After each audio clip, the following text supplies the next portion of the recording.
This thing we call democracy is a facade. Yeah. If you see Burkina Faso, it was a coup. It was a coup d'etat, but the guy is delivering. Yeah. So you cannot say democracy this, democracy that. What we should focus in is not the democracy, it's good governance. It does not matter how you get that the good governance is if that governance is being placable to the people. Because every constitution, whether it's American constitution, in fact, American constitution is like 1 million years old. They have never changed it. If you see the constitution of UK, it was, I don't know how many years. They have never changed it.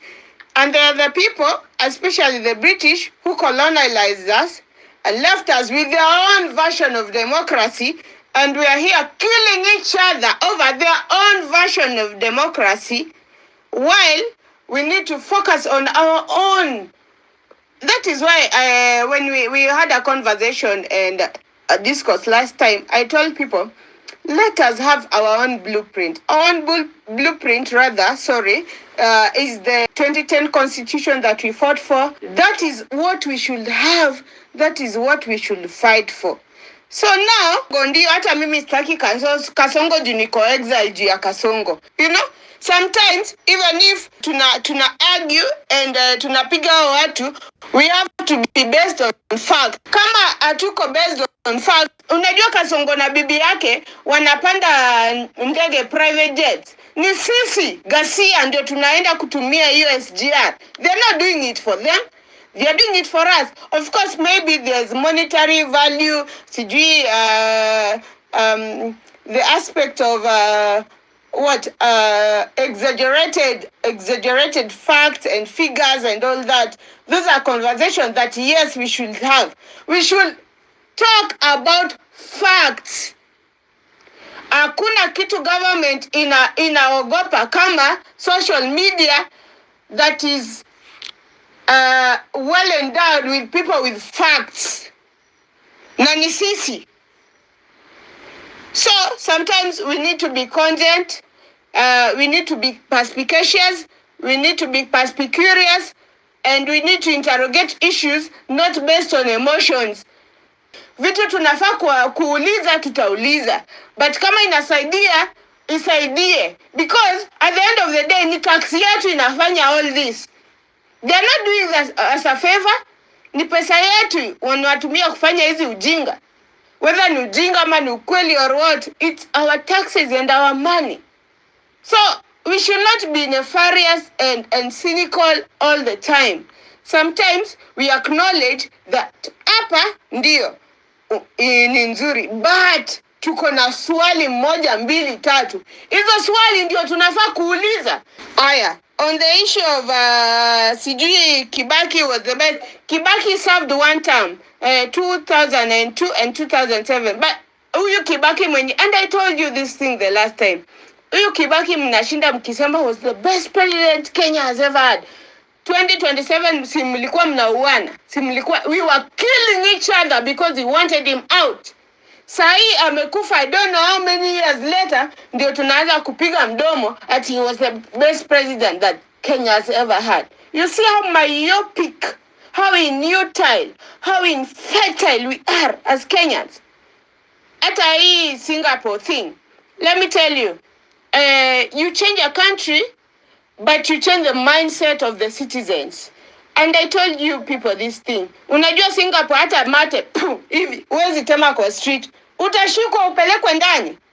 Sisi tunakojoa everywhere, tunafanya I don't know what, alafu tunaanza kumock this Singapore thing. It starts with us. When I started this conversation, I started with ile video I told you, Hillary, that I was sent. Yeah, that is how serious that guy is. The video that I sent you, Hillary,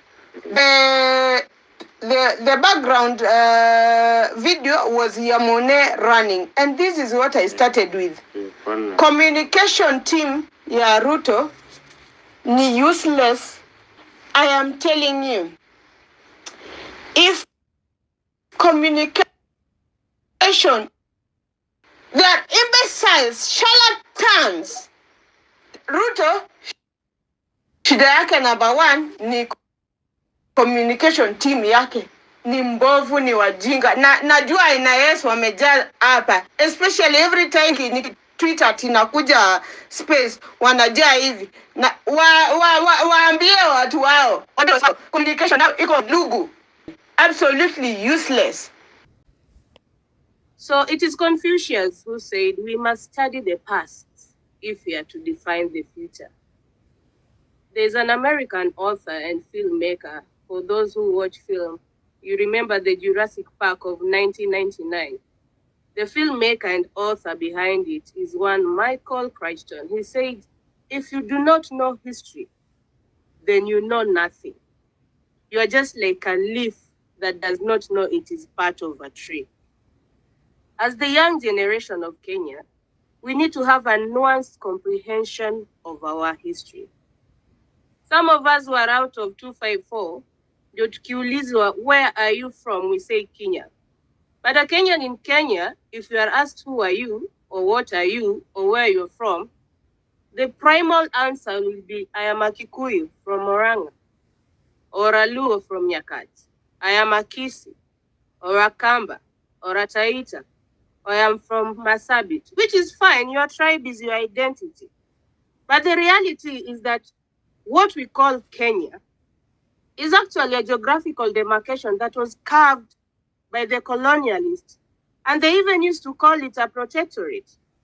We were different tribes, different nations, different communities, disparate ethnicities with different values, cultures, morals, governance structures, etc.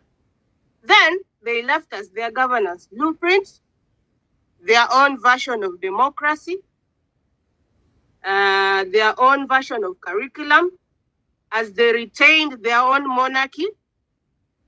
They keep changing faces at Downing Street more often than a whore changes clients, left us with their mannerism and all that. In fact, as we speak, for a Kenyan or an African, if I might give it context, for you to be called sophisticated, you must have mannerism of an Englishman.